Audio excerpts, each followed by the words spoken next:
Hello, everyone. My name is Greg Hislop. I'm a professor in the College of Computing and Informatics here at Drexel University, and I'm going to spend some time today to give you an overview of the college and what it's like to come and study with us in areas of computing and informatics. Can I get the next slide, please? So we wish we could have you at our college. This was actually taken from a little bump out in the building where we live in Center City, Philadelphia. We have this amazing facility. I would encourage you to use this URL that's showing on the screen to go and get some feel for what it looks like in the College of Computing and Informatics. We moved, let's see, we're approaching 2 years ago now. We moved into a brand new office tower that's on the western edge of the Drexel University campus. A lot of the main part of the campus is visible down Market Street there. And we have 2.5 floors in a 15-story building. The building was brand new when we were building it. The first time I was in the building, it was a glass skin and an open concrete floor. So it was designed specifically to be our college and have all the kinds of spaces that we want for a student to be able to live there, work with other people there, go to class there, have your labs there. And I encourage you to take some time to take a look at the facilities we have because we're really very happy with them. The building that we're in actually has 7 or 8 floors of startups and incubator space, and we think we fit right in with that kind of an environment. The feel of our place is very similar to the feel you get when you go and visit large tech companies or startup companies around the city and across the country. Next slide, please. So we can't be there today, but I'm going to do my best to tell you everything I can about the College of Computing and Informatics. I will also be in a Zoom breakout room after this session. I would love to talk to you. If you have some time or you want to ask some questions, we're going to have multiple ways that you can go at the end of this session. And I hope you'll take more than one of them, that you'll go and talk to some of our students, that you'll come and talk to me and ask questions. We'll also have a couple other faculty members around. We'll have some of our admissions staff at the college level available. All right, so you'll have some chance to do all of that. What I'm going to do is try and give you a little more concentrated overview of the college, what we're about, what we do, how we fit in the universe at Drexel and beyond, and then talk most of the time about the majors that we offer in computing and what the differences are between them. Because typically for a student in high school or parents of a student in high school, it's hard to understand, unless you happen to work in this industry, what the differences are between the majors. And in fact, even if you do work in this industry, sometimes it's hard to keep track of what the different majors are and how the topics are organized. So a lot of the time we'll go to that particular topic. So we are the College of Computing and Informatics. We are one of a handful but growing number of colleges across the United States and beyond, which are devoted solely to topics related to computing, information stuff, informatics stuff. There are different flavors of these across the country, right? And we are a leader in this area nationally and beyond. We are one of the most comprehensive academic units in the country focused on computing. We serve as the focal point for computing related majors and research at Drexel. Drexel is a technological university. That's one part of what you get when you come and study at Drexel is you become part of a very technically oriented university. So we're not the only place where there's computing in the university. In the College of Engineering, there's computer engineering. In media arts and design, there are programs in things like web design and graphic arts programs that dabble in online programs as well, and so on. The business school has an MIS group within the management department. But we're the locus, and we're where 5 of the undergrad majors that encompass most of the computing-oriented students live at Drexel. Because we're at Drexel, we're not only in the heart of a technologically oriented university, but we are also a co-op college. Drexel is a co-op university, and we'll talk some more about that. But in terms of CCI, all of our undergraduate students do co-op. It's a part of the program, and it changes the way things work and what kind of an experience you get if you come here for your education. Drexel is also a research institution. We are a Tier 1 research institution, which is the highest grouping of research institutions in the country. So in addition to the undergraduate programs, which is what I'm going to talk about now, we also have graduate programs. We have a significant graduate student population at the master level. The master's students are mostly people who are working professionally and coming back for a master's degree part-time, or sometimes they take a couple-year break and come back and study with us. We also have doctoral students that span the breadth of the areas that we're going to talk about for our undergraduate degree programs. So about 75 doctoral students around the college as well. So we have over 60 full-time faculty. Now that's full-time faculty just focusing on computing and informatics. We also have adjunct faculty, part-time people who come in from industry. One of the benefits of being where we are in Philadelphia, in a major metropolitan area, is we can get access to people in a lot of different companies around who are practitioners in different parts of computing and informatics, and they will come in and teach for us part-time. But full-time, right within the college, we have over 60 faculty and growing. We have about 1,500 undergraduate students, a little bit high of 2,000 in terms of total students, graduate and undergraduate, in the college. We have a really diverse student population and a diverse faculty to match that. We have a lot of commitment to diversity and inclusion. I'll talk about one aspect of that in just a minute. We are very much an innovation-driven institution. Research at Drexel very often is applied research, and that certainly is true in the college. For its size, Drexel gets way more patents year in and year out than you would expect for an institution of our size. So all of those things sort of speak to what it's like to be a part of the Drexel sphere. And then, of course, we're in Philadelphia. We're in an area called University City, which is home to not only Drexel, but the University of Pennsylvania and a third smaller college. So there's thousands and thousands of students right in our immediate neighborhood. And we are a short walk or an even shorter ride on the subway into the center of Philadelphia. You know, if you want to go to take advantage of the cultural activities in Philadelphia, ballet, concerts, museums, we have all of that. Sports teams, everybody, if you're interested in sports, you probably know what sports teams are here. So we have all the major sports. Very lively residential scene in Philadelphia, very lively nightlife scene in Philadelphia. So if those sorts of things appeal to you, it's all here. If you're not from the immediate area around Philadelphia, you probably don't understand everything that Philadelphia offers. Philadelphia is one of the top 10 cities in the country. It's also an older city.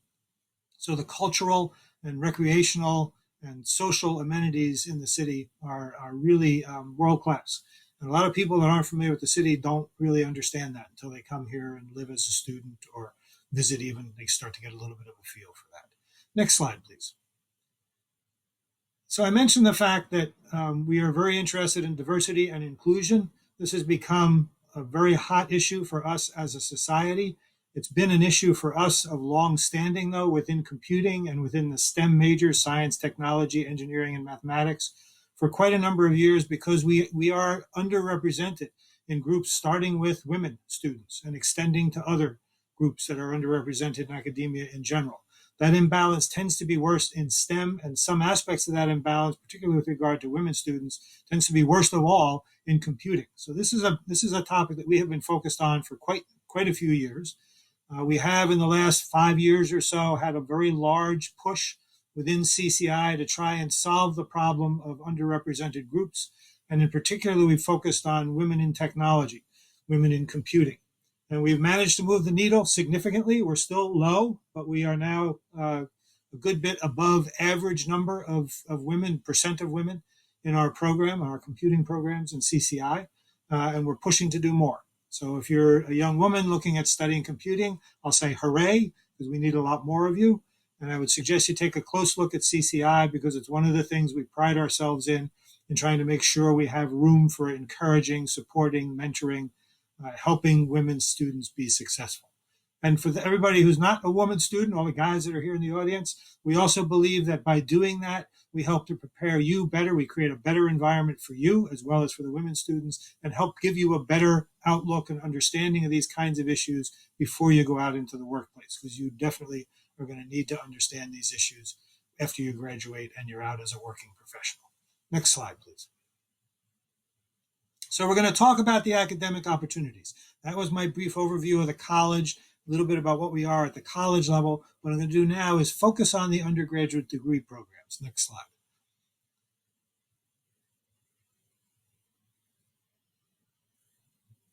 So we have 5 undergraduate degree programs. That's different than a lot of other places that you might go. You know, if you go to a smaller institution, they might have a really nice computing program, but typically it'll be a computing program. They'll have one major.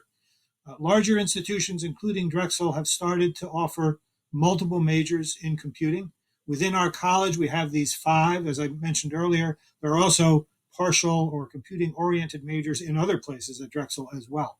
So if you put all those together, there's probably 10 majors that are focused on computing, some aspect of computing at Drexel. But I'm going to focus just on these 5, which are all within the bounds of the College of Computing and Informatics.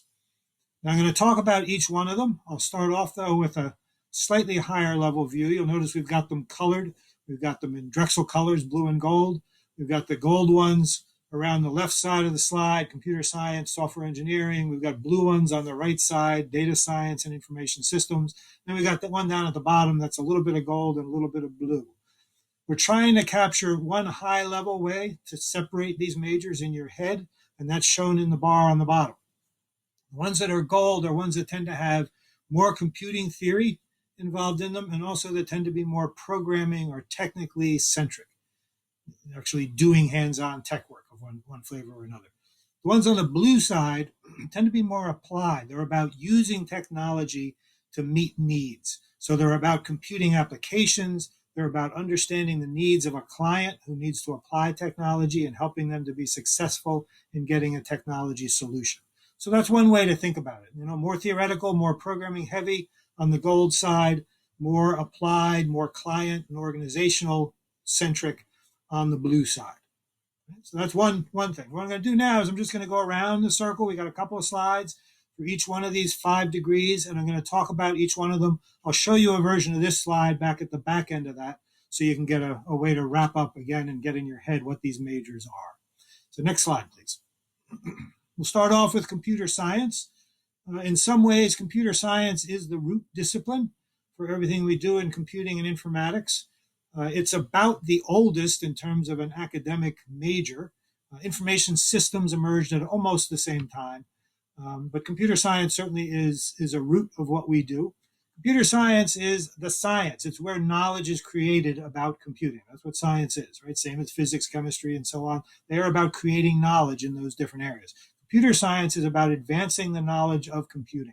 So it's more focused on the foundations of the computing discipline. It's more focused on the theories related to computing. And then it's got certain specialty areas that are kind of latched onto that as well. And I'll give you some examples of that as we go along. Now, in the case of computing, a lot of what we talk about when we talk about theory is actually applied mathematics. So one way to start to understand these disciplines is if you are more mathematically oriented, you might be attracted to the yellow side of our diagram, starting with computer science. And because there is a lot of math that's required in order to do computer science. You don't have to love math, but you have to be able to do math. Some people are drawn to computing. They love mathematics. They get into a theoretical or a mathematically heavy part of computer science, and they go off and do that for a career. Other people are math literate, math capable. They do the math. They understand that it gives them the basic and the basis of the underpinnings of computing theory, and it helps them in understanding computing theory. But they don't ever do anything that's really mathematical once they go out and work. They become software developers, or they become analysts of some sort, and then work in some area like that. So it's not that you have to have a career in mathematics, but you have to be able to do math comfortably if you're going to be in computer science. If you always thought, I don't really like math, I wish I could take less of it, then that might be a good reason for you to think of one of the blue side majors rather than the gold side majors. And I'll talk about that as we go along. So if you do computer science, you get theory and foundations, you get lots of programming throughout the degree. You take some concentration, little specialty areas, what are called tracks, and we list some of them here. There actually are more than what we show on this slide, but they're a specialty topic in computing. And it's a cluster of 3 courses, and you have to pick 2 of these. Or you can do a concentration in computer security or in gaming, and I'll talk about gaming separately in a minute, right? And in that case, the concentrations essentially are the same size as 2 tracks, all by themselves. So you would just do that. It's about a half a dozen courses, sometimes a little more, in order to do one of these concentrations. Okay, so this is where you would pick and say, geez, I really want to do machine learning and artificial intelligence. There's a track for that. Right? I want to do computer architecture. I want to design the next chip for Intel. You might get into computer architecture for that. You want to do mathematical programming. You would do numerical computation stuff, and so on. So all these different areas, you get a little cluster in addition to the core and mainline courses and some computing electives that you take. Let me go on to the next slide. So we're still on computer science on this next slide. It's about the game concentration. And we put a special slide in on this because we know historically that many students who are attracted to computing are attracted because they're really into gaming. Okay? So if you're into gaming, you take a computer science degree and you get a concentration in game programming and development. Now, what does that mean? You can actually come to Drexel and focus on computer gaming in two different majors. This is one of them, computer science with a game programming and development concentration. You can also go to the Westphal College, which is our College of Media Arts and Design. And in that college, you can also take a major that's focused on gaming. What's the difference between those two? If you ever look at a game and you look at the credits for a game, you'll see page after page after page of people that worked on the game. It takes a big team to make a game. One of the basic divisions between people within a gaming team is some of them are more technically focused. Some of them are more artistically focused. The degree I'm talking about here in CCI is for the students who are interested in gaming. They're interested in building games, but what they're going to do is bring the programming skills to be able to develop a game. If you look at any game, Mario dancing across the screen, to get Mario to move smoothly across the screen or get anything to move smoothly across the screen, it turns out that takes a lot of really sophisticated programming, graphics programming, to make that kind of a thing happen. Students in our concentration and in the computer science major, they learn things about how do you do that kind of software development. Sometimes at a higher level, working with existing tools, sometimes at a very low level, working with the details of graphics programming and algorithms and efficiency, right, which ties into a lot of mathematics if you get down deep enough in it, and a lot of computing theory. Right? So our students are the ones that are actually going to build the software for the game, actually going to write the programs for the game. The Westphal students are the ones who are artistic. They don't tend to care nearly as much about the software and the details of making the program run efficiently and smooth movement and so on. They care about the aesthetics of the game. They're the ones who create the figures, who create the landscapes, who worry about storyboarding the game and worry about how the thing's going to look and feel. Right? The look and the feel part of that, the interface, kind of overlaps between the two. But there certainly is an aesthetics side to that. So if you're more artistically oriented, you might want to be talking to the Westphal College and looking at their program. If you're more interested in the tech, then CCI is the place for you to be. Now, I would note there's overlap between the two. Students in Westphal take some courses in our computer science program. Students in the computer science program take some courses with the Westphal students. But there's a very definite different emphasis between the two. And that's what makes them distinct. Now, students in both of these colleges do some kind of a senior level academic piece, which is called a capstone program or a capstone design. In our case, it's called senior project. It's a full year, senior year, team-based project. What do you think the students in the gaming concentration do? They pair up with a team from the Westphal College, who also has to do a senior capstone, and the two teams together, the technically oriented team and the artistically oriented team, build a game. It's exactly what you'll do when you go out in industry if you want to work as a gamer. Okay? A side note for the parents, notice that we do not in our college have a gaming degree. We have a computer science degree with a gaming concentration. We do that because a lot of the fundamentals need to be the same, but we also notice that many students come to CCI because they're interested in gaming, and along the way, they get interested in something else.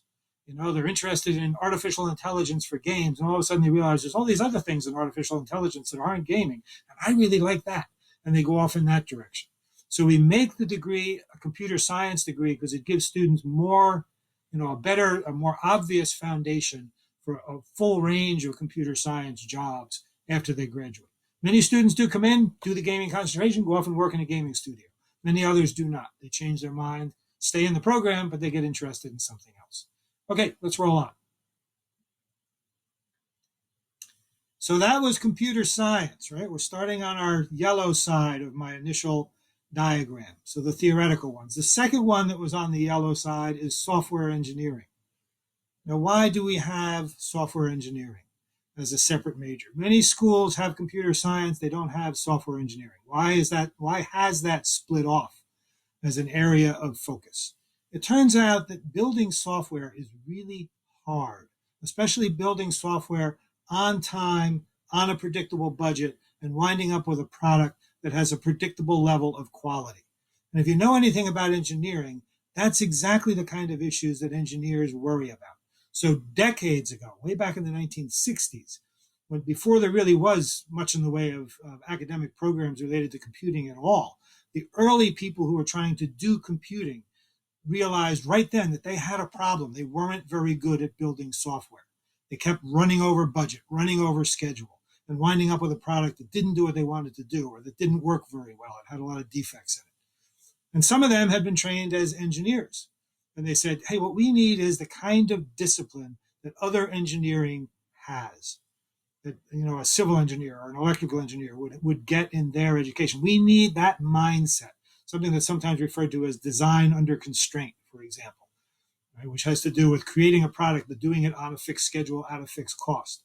Quality control has been a topic in engineering since forever, as long as it's been a topic. Right? So these people who had engineering backgrounds said, we need this in software. And they came up with the term software engineering. And that's where the whole thing got started. And over the years, people have done this in computer science, but more and more people have tried to say, they said, geez, you know, we really haven't got enough time in computer science. We need to focus more on the software engineering part of the activities that we're going to give people a degree where they really are well prepared to do software engineering. So we have both. You can stay in computer science and do the kind of topics that are there, or you can do software engineering. Now, how do they relate to each other? They do overlap. Most of the students that go through either CS or SE typically will go out and develop software for a living for some period of time, but they bring different skills to the table. The software engineering students get more educational background on how do you work in teams, because almost software is developed in teams. How do you manage projects? How do you do project planning? How do you track what's going on during a project? How do you do quality control and testing for software? They get much more of that material. Students that are in computer science get a little bit of that material. They all have to take at least one software engineering course, but they use the upper year time to do other courses. They might be doing the gaming concentration, for instance, so they might become experts in algorithms and efficiency of certain kinds of algorithms, those sorts of things. So they take more other upper level electives. The software engineers start off with the same core courses in the beginning, and they branch off into these issues of how do you engineer software. As a point of reference, this is something like the situation you have with chemistry and chemical engineering. Right? Why do we have both of those things? Chemists are the science. They advance knowledge about materials, how to work with materials, how to create materials, and so on. Right? New knowledge of materials. Chemical engineers build on chemistry, chemical knowledge, in order to create products, in order to build products, to run oil refineries, let's say. Right? So it's a different level of project. And the chemist can do something in a lab. You know, some chemist for DuPont can come up with a new fiber. Comes out of a test tube, right? Here it is. I got a new fiber, the next version of nylon or something, some kind of synthetic fiber. There's a big difference between being able to do that. That's wonderful, right? We need chemists doing that. But there's a big difference between that and being able to produce products that use that fiber, being able to manufacture that fiber at large scale. That same dynamic is what happens in software. Computer science is the equivalent of chemistry, right? It's our science. Software engineering is the equivalent of the chemical engineering. And in both cases, you start off with the same foundation in your discipline, right? A chemical engineer takes a lot of chemistry and then combines that with engineering courses. Software engineer takes a lot of computer science and then combines that after you get beyond the foundations with all the software engineering courses. So these are people that are being prepped to create new software products, focusing on how do you really do that in all the senses I just described. Let's roll on to the next one. So those two are the yellow side of my diagram, the ones that are more programming heavy, that involve more connection to the theoretical foundations of computing. But now we're down at the bottom of the diagram. There's a degree called Computing and Security Technology. This one is Drexel's cybersecurity degree. So if you're interested in cybersecurity, this is the degree that you should be looking at. This is what we think of as operational cybersecurity. Right? We are all connected here by way of the internet. Right? We're on a web platform. Part of our presentations today are going to be on Zoom, and probably a lot of you are like Zoomed to death over the recent months during the pandemic. But how does all that work? Right? We just type in some stuff. You bring up a browser, you type in some magic thing, and all of a sudden you're connected to something. You're talking to somebody, you're looking at a movie. How does all that work? The lives that we live, not just in pandemic times, but in general, the lives that we live depends on an incredible and ever-growing amount of IT infrastructure. Somebody has to take care of that. We have this glib thing, I have data in the cloud. Where is this thing? Oh, it's in the cloud. Well, it's an overcast day today. There's some snow coming down. Is that coming from the same cloud? I don't think so. Right? That's a euphemism. We say it's in the cloud. What we really mean is probably like down in North Carolina. There's this warehouse-sized building. And if you went in there, you would find row after row after row after row of these racks of equipment with little blinking lights on them and tons of wires coming out the bottom and going down the rows. Right? That's a server center, server facility. And all the large service providers are using those. And they're sprouting up all over the country.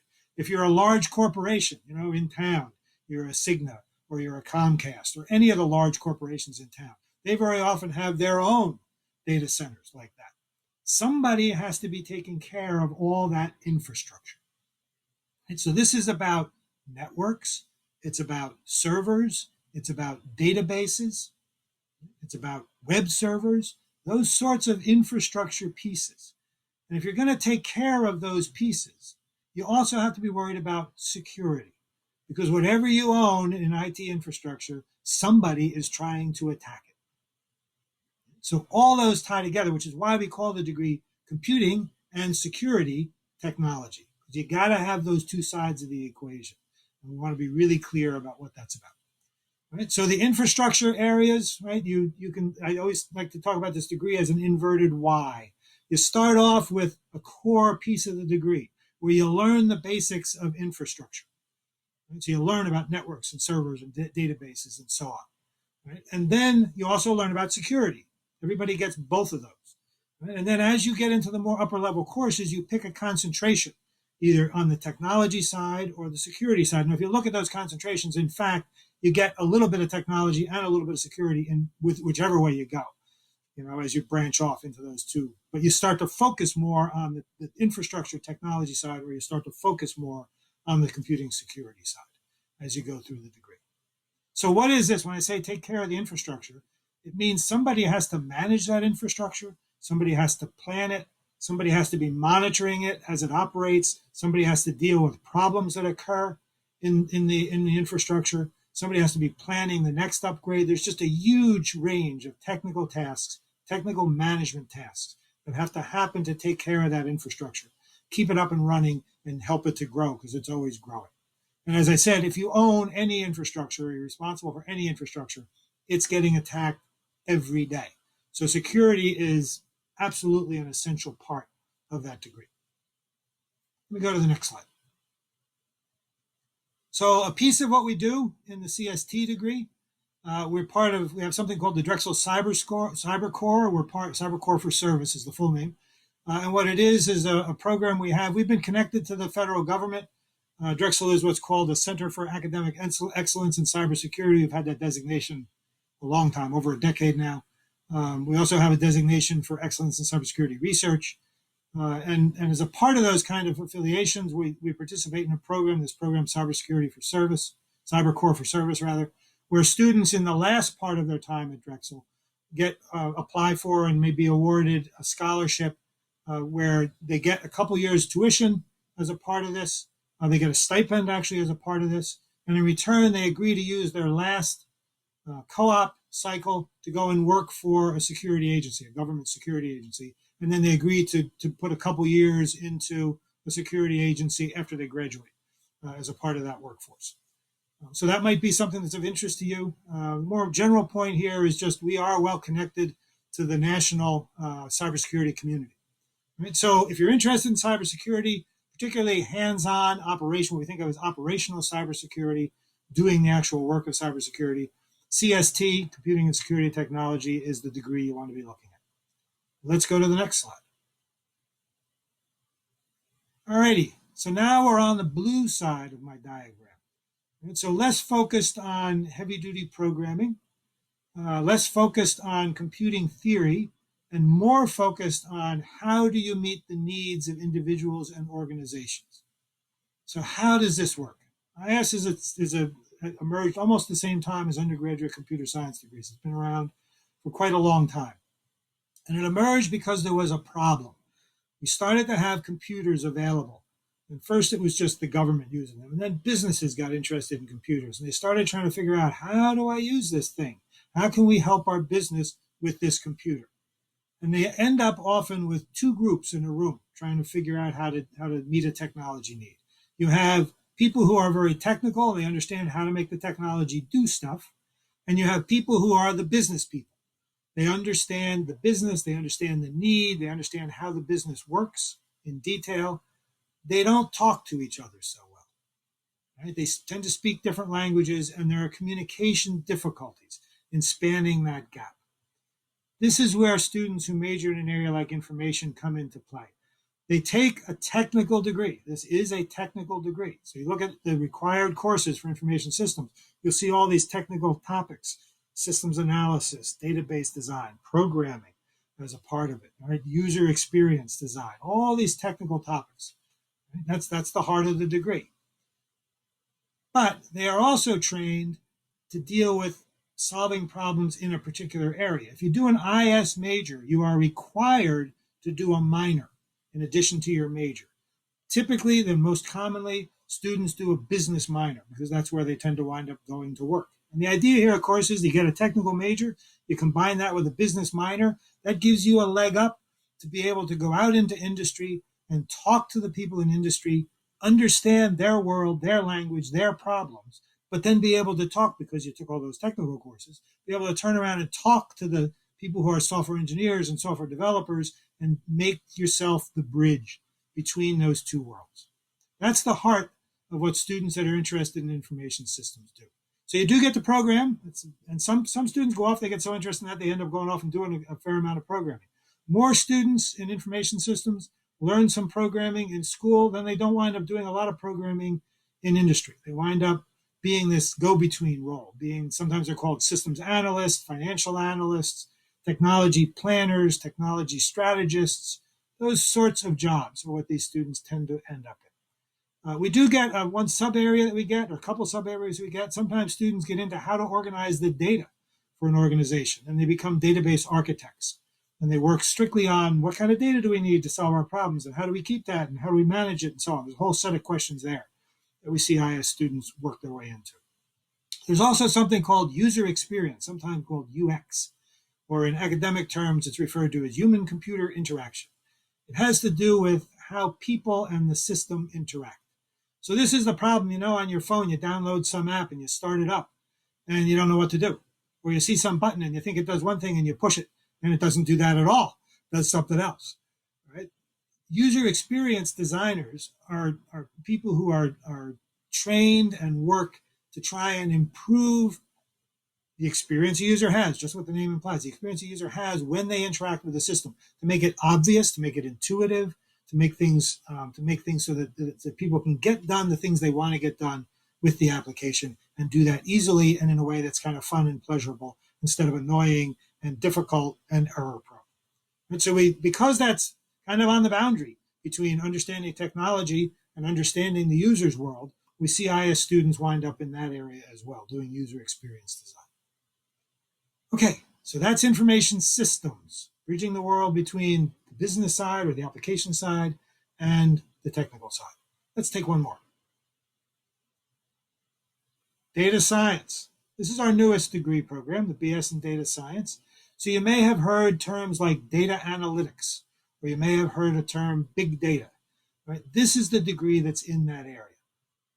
Technology keeps changing our world. Right? It's hard to keep up. There are so many changes. You can go back to the 1970s and find people talking about volumes of information and how much information we have in computers and information overload. It was minuscule compared to what we have now. In the last 10 to 15 years, there has been this incredible flood of data that has become available for processing.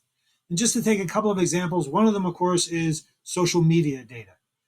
Everybody in the universe, it seems, is busy documenting themselves and posting information about themselves on Facebook, Twitter, Snapchat, you name it. Right? There's always a new one coming along.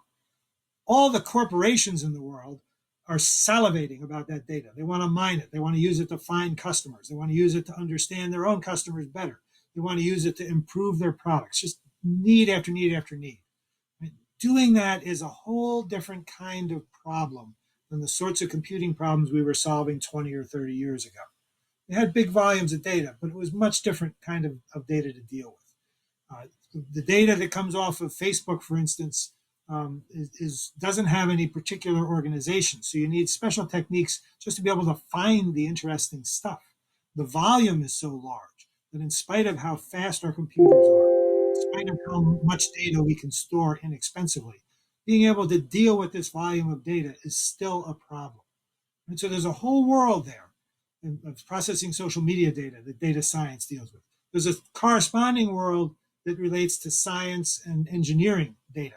You walk into any lab these days and you see laptops sitting around. You talk to any scientist, chemist, physicist, doesn't matter. They have instruments that are measuring what's going on in their experiments. Right? And they're collecting all kinds of data. You drive across a bridge across the Delaware River here locally, there are sensors on that bridge where people are collecting what's going on. What's the temperature of the bridge? How much is it expanding? How much is it moving? Right? So it creates these streams of data. It's cool, but what do you do with it? Right?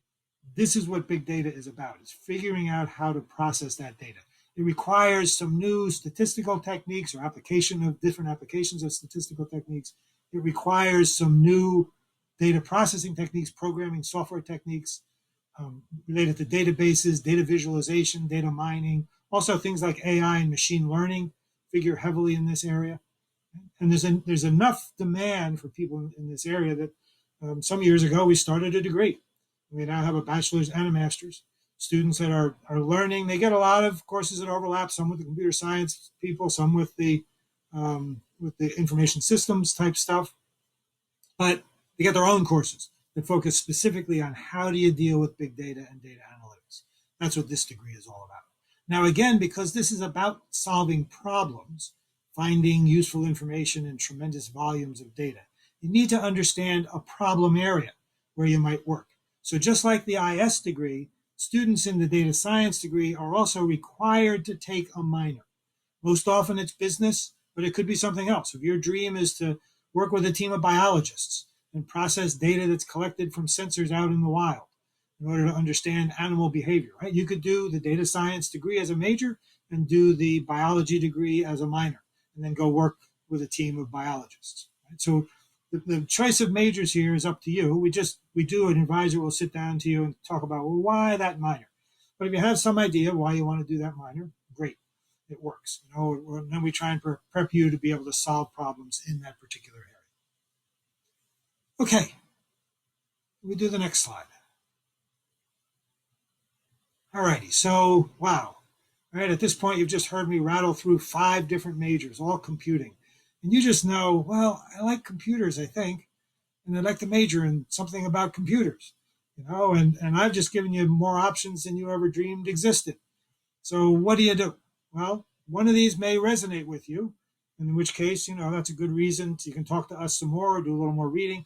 That's a good reason to consider trying that major and seeing it very often that will click and it will go. It is also possible, especially early in your program, we do get students who come in one major and decide, oh, that's really not what I thought it was, and they go to one of the other majors in CCI. One of the advantages of CCI is we've got this whole big spectrum, and you should think about them as a spectrum, from the theoretical programming end to the applied problem solving end, the blue end, right? It is a spectrum. And students in all of them get a little bit. The gold end students get a little bit of the blue, and the blue end students get some of the gold. But it also means, because we have them all in the college, that you can move across them. There's a lot of commonality, especially in the first year. And an advisor, if you're interested in one or more of these degrees, an advisor could talk to you about the trade-offs between starting in one place and maybe moving to another or not. right? But there is good capability to move around, even if you pick a first one and then decide you want to move. And if you talk to students today, I would encourage you to talk to our dean's ambassadors. They'll be in breakout rooms a little later this afternoon. A number of them did that. They started in one major, moved to one of the other majors within CCI. Now, the other approach is you could do what I have on this slide, which is you can come in and say, geez, I know I want to do computing, but I really don't know which one of these 5 to pick. And you come in as undeclared CCI, Computing and Information Science. Right? And what you do then is before you commit, we start to work with you. All freshmen have to take a math placement exam over the summer, all incoming freshmen. So one of the things we'll do is we'll have an advisor talk to you, and they'll look at this score. And based on how you do, if math isn't your thing, they'll say, you might like the blue majors better because they don't have as high a math requirement. Or there might even be, choices within CS and SE based on what your math interests are and how well you deal with math. We also then will set you up with some courses for your first quarter freshman year where, based on which way it seems you're leaning, they'll help you to get started, but maybe sample a course that relates to one of the other majors as well. And then once you're here, you'll have advising. Everybody has advising, but the advisors take some extra steps with the people that are in the undeclared major, try to talk with them about major choices. We also run information sessions for students in that major. I very often do those sessions. So we'll get some pizza if we can be on campus. We'll get some pizza and we'll just all get in a room and talk about the majors and answer questions and talk about people's experience and what they like and what they don't like and so on. So the idea is you come in undeclared, you talk about it some more over the summer, you pick a set of courses that is a way to sort of dip your foot in the water during the fall, and then sometime during the second term, which is winter term, basically January to late March of your freshman year, the goal is that you'd be able to move into one of the regular 5 majors. And then you complete the year as a CCI major in one of the regular 5 majors that I just described. Okay, let's do the next one. So here's our diagram again, our gold side and our blue side, except now I've added another layer of subtopics within each one of the majors. So let me just kind of try and summarize, give you this picture in your head. Right? The thing about the gold side is it tends to have more theory, which implies more math. It also is much more programming centric. Doesn't matter whether you do computer science or software engineering, you're going to do a lot of programming. The gold one down, gold and blue at the bottom, it's not so much programming centric, but it's hands-on technology work centric, dealing with infrastructure items. Right? So again, on the gold side, theory and programming centric, software development centric. Within computer science, if you're interested in gaming, you want to do that game concentration, computer science is the place you should be. If you really love math and you want to work on mathematics of computing or computing applications of mathematics, then that's the computing theory area, largely. Computer science would probably be the best place for you for that as well. If you just want to write software, computer science is certainly one possible choice, that or software engineering, depending on what your interests are. If you do it from a computer science perspective, you will get a ton of programming. Right? You will be very programming proficient by the time you graduate with a computer science degree. You'll have more room in the upper level courses to focus on particular topics, like some of the ones I mentioned, graphics programming, algorithm design. What are some of the ones I have? Natural language processing, if you're interested in something like that. Other kinds of specialty, artificial intelligence, right? If you're interested in one of those topical areas, then you probably, what you want to program, then you do computer science. If you're more interested in just in the notion of developing software, high quality software, probably commercially successful software, you want to write the next X, whatever your favorite product is, the next mind-blowing Android application, or you're an Apple guy or woman and you want to do, the next mind-blowing app for the iPhone. Then you might want to think about software engineering, because there you get all the foundation computer science courses, but you combine that with the engineering perspective on things. How to do design under constraint. How do you design software? How do you understand what software is needed? How do you what's called requirements analysis? So that's sort of what should this product be? One of the problems in software is people build a product that turns out not to be the product that the user wanted. Right? That's a lapse in understanding the requirements for the software. Software engineering is very much focused on that. Things about teams and how teams work, how to plan projects for a team and track them, quality assurance and testing. How do you make sure that the software isn't full of bugs? Right? And all of this, of course, is because software turns out to be really, really difficult. I mentioned that we started off with this notion of software engineering as a topic idea back in the 1960s. It didn't really emerge as an academic degree program for undergraduates until the late 1980s outside the U.S., early 1990s inside the U.S. And so, but still, some decades old, we're still not very good at it. Compared to other engineering, civil engineering, electrical engineering, chemical engineering, we are much more babes in the woods when it comes to being able to predictively develop high quality software products. It turns out it's a really hard problem. So I guarantee you could go into this major, get all the best that we have, and go out and you will have a challenging career because there's lots of problems that we just have not solved about how to build good software products. There's a tremendous demand for people that have that kind of knowledge. All right, so that's the programming and theory roots side. I'm going to mix it up a little bit and go to the other side, to the blue side. Here, right? Data science. This is our new degree. This is the big data, data analytics. You take the major in data science, you take a minor for a problem area where you think you might want to solve a problem, where you might want to apply data science. So it's about databases and data mining. It's about techniques for processing data. It's about processing social media data. You want to, process Twitter feeds and find interesting things. This would be the degree for that. It's about visualization of data. Turns out that cognitively, you get to something that's very complicated. Humans are much better at dealing with pictures than they are with numbers and words. So there's a big area of data science that says, how can we visualize this data? And they come up with all these very cool, colorful graphs and little video things that move and show growth over time and so on. That's a big area within data science that visual people are attracted to. Right? So machine learning and artificial intelligence, that actually pops up in multiple areas here. Right? The general theory of machine learning and artificial intelligence is a hot area for our computer science majors. Applying artificial intelligence and machine learning is a big topic within data science. And that's a good example of, there are a number of topics that pop up on the yellow side and they pop up on the blue side. And the difference has to do with applying the knowledge in that area or creating new knowledge. If you want to come up with the next artificial intelligent thing, you want to come up with a new way to do machine learning. That's sort of a computer science topic, because you're trying to advance the knowledge we have about artificial intelligence. If you just want to take the artificial intelligence tools and do cool things with them, that would be more like what a data scientist person would be attracted to. Right? So computer science, advance the knowledge.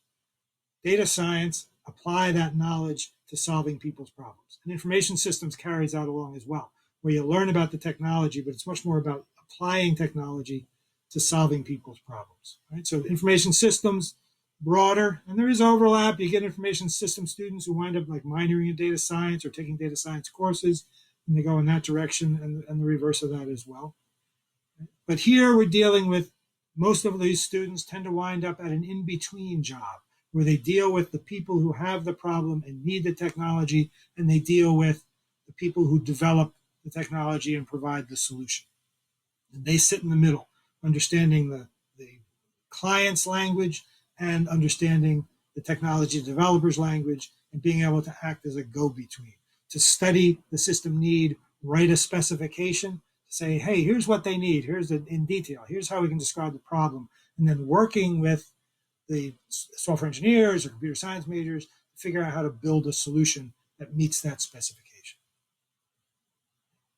I mentioned user experience as a little sub area that these people get into, where if you're interested in designing the interface, you're interested in, it's not just screens, it could be audio interfaces or video interfaces as well, but how the user and the machine interact with each other. That's what user experience is about, very much a topic of information systems. That's another one. I hate to complicate your life in your picture here. Right? This is a kind of a big topic within our information systems. You get students over in computer science who work on this from a more technical perspective, how to build new kinds of interfaces, for instance. That becomes a topic for them as well. So the theory and programming side in yellow, the practical and application side in the blue, and then we have the mix down at the bottom, because computing and security technology is all about technology and about hands-on work with technology.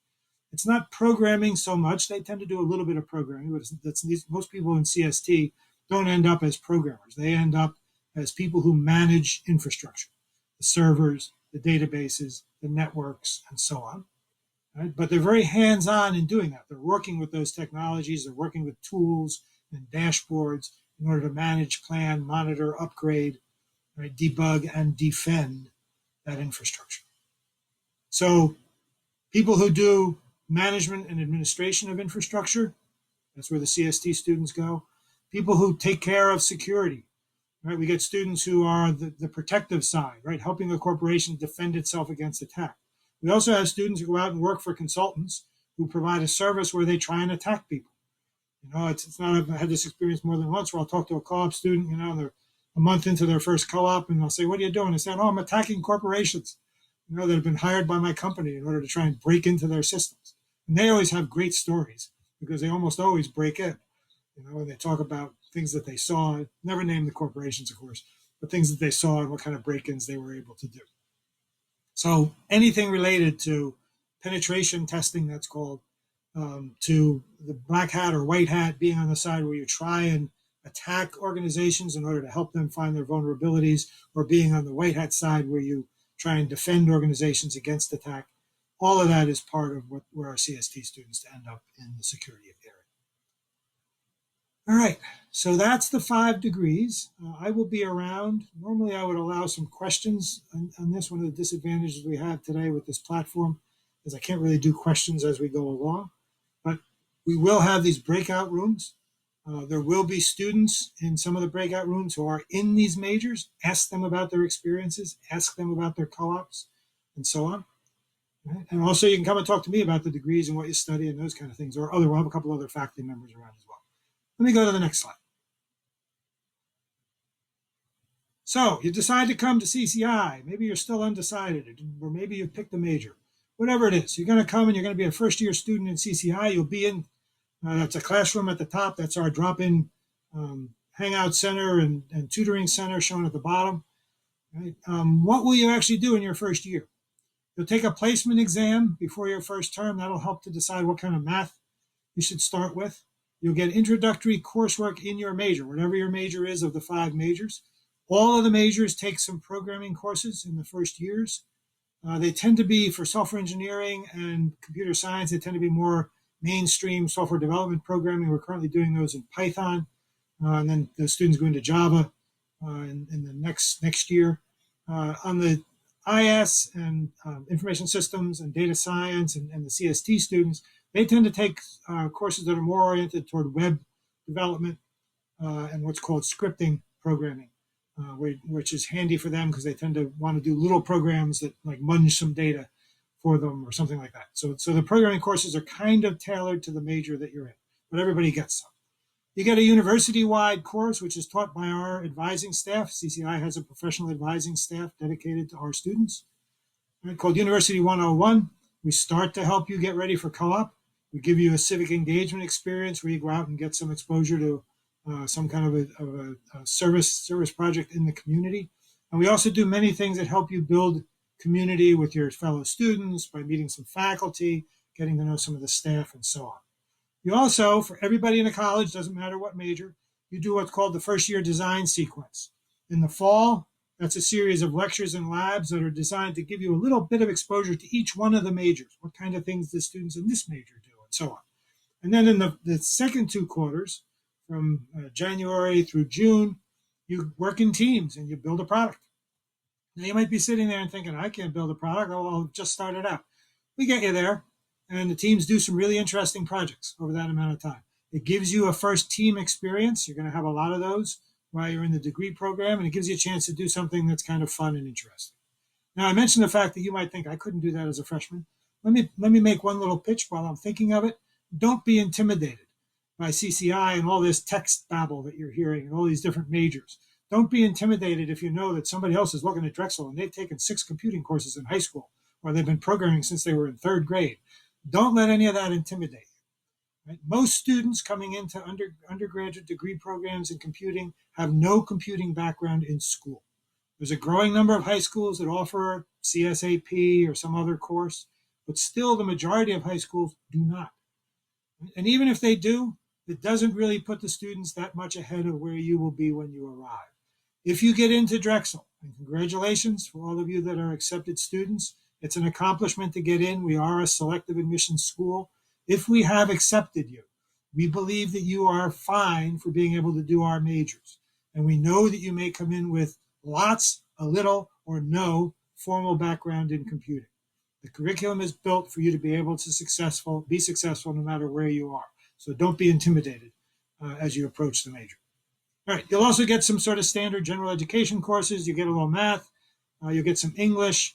Depending on the major, you may also get some of your science courses out of the way in freshman year. So all of that will happen during the 3 quarters of freshman year while you're with us. Let's go to the next slide.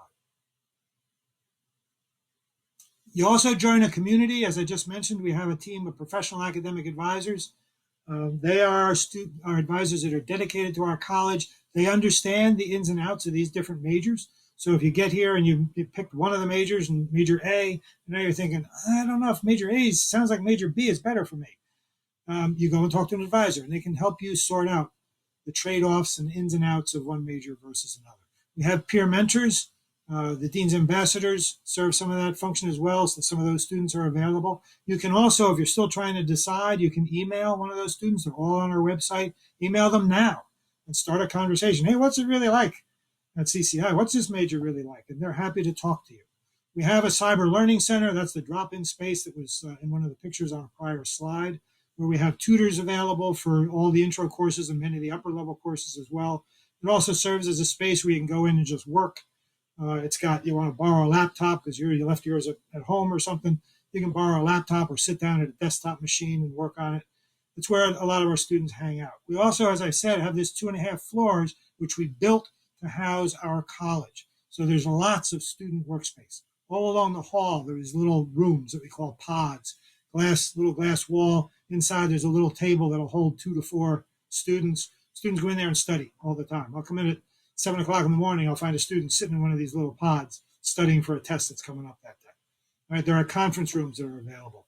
There are places along the hall where there are like luncheonette-style booths that you can sit in with a group and do project work on a team. We try and make this a place for you to live. There's also, if you're going to be on campus, consider the residential learning community. There's a CCI residential learning community. It's a wing or a hall, floor of a dorm, which is pretty much all CCI students in the different majors. So it's a chance to live with 40 or 50 or 60 other students who are in your college. Get to know them. They tend to do a lot of study groups together because they're in a lot of the same classes and so on. Okay. Co-op. Let me just jump to co-op. We are very corporate focused. Can I go to the next slide? We are very corporate focused. We have all kinds of outreach opportunities within the college. We've got research opportunities.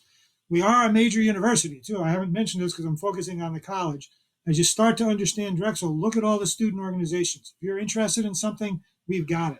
There's a whole host of them that are tech-focused, and then there's everything else you can think of beyond that that could be a student organization. We also have a full raft of sports teams. If you want to go to a game, once we're back on campus, if you want to go to a game, we got a lot of teams that are playing on campus. Basketball is probably the most visited sport among our students.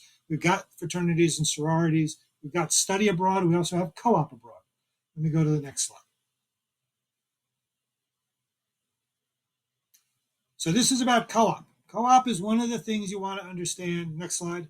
You want to understand if you're going to understand Drexel, right? Because co-op really changes the flavor of the university. So co-op is something that, as I said earlier, every student in our college does. Can I get that next slide? There we go. Co-op is something that everybody in the college does. If you go around to different colleges or you've been accepted by some different college, talk to everybody at every one of those colleges. You say, do you have co-ops or internships? Every one of them will say, yes, we do. And they're right. You got to go down a level from that if you really want to understand Drexel. There are a very small number of colleges in the United States that do co-op the way Drexel does. Almost all students at Drexel do co-op. In CCI, all undergraduate students do co-op, right? That can either be, you can do one of two patterns, and these are available on the co-op website. You can either do a 4-year program with us where you do a 2-term, 6-month co-op in the 3rd year, or you can do a 5-year program with us with 3 6-month co-ops. Right? Around 90% of the students who graduate from our programs do the 5-year program with 3 co-ops. And that has a huge impact on what you have when you go out for your first full-time job after graduation. And also what happens in the classroom, your understanding of what you're learning and why you're learning it, and the conversations that we as faculty have with students. Because by the time you're dealing with a junior or senior class, people have a year or year and a half work experience. And it changes the way they think about things. Let me go to the next one. So if co-op is new to you, next slide. If co-op is new to you, make sure you spend some time learning about co-op at Drexel, because it's very different. This page is on the website. Look for the Steinbright Career Development Center. They publish these pages for each college at Drexel. Gives you some nice figures. The bottom line for us is our students are in high demand. They get well-paying co-op jobs. They lead to a significant number of offers for full-time employment after graduation. And you can get the specifics of those numbers on the Drexel website. Let's go to the next one. There we go. We deal with, because co-op is a different thing at Drexel, we deal with about 1,600 employers on a regular basis. All the large employers in our area, many employers quite a distance beyond that, are people that we deal with regularly. Some of these you wouldn't know, but they turn out to be fascinating companies for technologies. Others you might know, but you don't think of them about technology at all. If you're from the Philadelphia area, you probably go to Wawa. You don't think of them as a very advanced technology company, but they are. And they have some really interesting co-op jobs. So there's a wealth of opportunities there for co-op. Again, tune into co-op, ask students that you talk to about their co-op experience. Next slide. All right, so next up, I'm going to stop talking. I hope I'll get a chance to talk to you two-way in one of the Zoom sessions. Right? Take the link below. There's a main session which is going to start up, which is a student panel. That might be a great one to tune in. If you want to talk to a particular student, go one-on-one into a Zoom room. We also have the room, which I'll be in eventually here, which has recruitment, faculty, and other kind of representatives that you can talk to. So sorry we had to do this to you this way. I really wish we could be in the same room and talking. I hope we will see you all in the fall face-to-face, because you'll come to this amazing place we have, CCI, and take that on as the place where you study computing. Thank you all very much.